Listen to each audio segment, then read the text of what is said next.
So I think basically Marvin came to me. He had written most of the songs for the project already, and he started working with Ras Boomba, his bass player, on arranging them with the band. And so he asked me to come in when they would be ready for recording the songs and assisting on this, advising and putting things together for the recording process. I think it was everything went very organic to the way I experienced it. Like things came together very nicely. I feel like everybody doing his job, Ras Boomba bringing in the band and preparing the band on the songs after Marvin and him had arranged the songs, and everything was very organic, and everybody was just bringing to the table what they had. So I feel like from the production process we ended up with a very nice buffet of things, a variety that we then could prepare the actual meal courses from. So everybody did a great job, and nothing was forced or thought through too much, but everything it happened in a nice flow, and all the musicians that we additionally brought in, they came to listen to songs and then just did what they felt like would work, and it worked, and so we just had to make the arrangement afterwards. And also I have to say Ras Boomba, he's a gem, like such a creative head, and he brought in a lot of nice pictures, and the way he plays the bass, I think it helps everything together in a very nice way. Me, like my head, it doesn't really think in genres, and I think if you listen to the project, the inspiration might be clear, and also me from a sound perspective, I was listening to Bob Marley when I was envisioning the mixes and how things might sound and what's happening on the mix side rather than just the instruments and stuff. But I think it's clearly not a reggae album in a classic way, because I think it's a very Ghanaian record in the end, hence the involvement of Marvin and the band. Like everybody is Ghanaian or has Ghanaian roots, and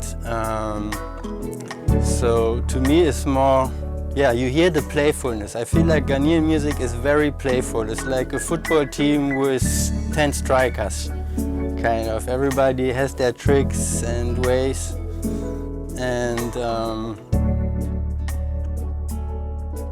to me personally, it's a nice musical journey with different messages. There's critical comments on modern society, there's encouraging songs, and there's I think it's a nice fusion of things like emotions, and if I listen to it, it's like a whole journey. I played one of the songs when I was riding in Uber to just check out the mix or the car sound system, and the driver almost made an accident because he was zoning out on the music. And I think this is what this album can give you. So also the arrangement of the songs, the album is 10 songs, and also in modern music industry, making albums is not the big thing anymore if you would ask industry people, but as an artwork, I feel like we achieved making a nice album in a classical way, where you hit start on the first song, and if you would play it on random repeat, it won't be the same like listening to it in the order that we be. And, yeah. I think working on this project with Marvin and for Marvin, the way it turned out, it could turn out because there was never one bossman ego player in the room, kind of, and as I said, everybody brought to the table what they are best in, kind of, and what would help the songs to come alive. And there weren't hardly any moments where we would do something and then Marvin would veto it because it's not going the way he was envisioning it. And that's like, I think it was very organically. And I think if the approach would have been different, if somebody would, let me exaggerate it, be like they're like a artist dictator, or it needs to be like this, like we wouldn't be able to create this the way it's turning out. And I know not everything is perfect, like it's a live recording, there are little mistakes inside, like, but the whole thing itself, it has a vibe, and it felt like something from the recordings on, even when there was no mixing happening at all, like things were gluing together. Artistically, Marvin is a great live singer. He knows how to sing and control his voice, which also makes the recording process more easy. And like the whole record is not too much editing and comping takes. Like, of course, you do a little bit of this because we have the option in the digital age, and some things, of course, like we are all perfectionists in our own way too.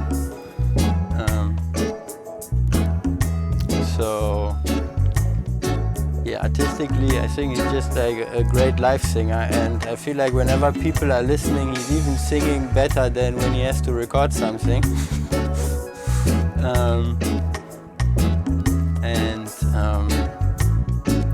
Character, or like personally, I think we've been like through the process, because we didn't meet a lot in life before we were working on this project. Like there were a few encounters, and yeah, as I said, in early stages, like he put some vocals on beats I was working on by that time. Things are still buried on my hard drive.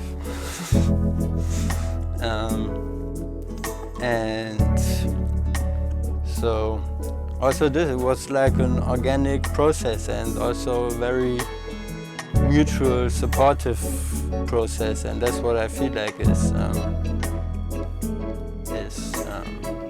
can I put it? You know, I like dealing with people who have like a positive mindset and who don't enter the room and you can smell the ego. There's a few songs on the project that even the mixing I'm approaching quite visually, because the music, it paints pictures in my head, and these pictures are more like healthy nature, like calm mornings. And then some other songs, they are more dense and intense, also from the messages. And with these ones, I think my visual mostly go to like just like people skanking and releasing their energy and getting hope through the music, kind of. But I don't really see that you need to put dramatic pictures under the music. Like personally, I even believe don't pre-create too many pictures for music. Let people listen, and the cinema should happen in their heads.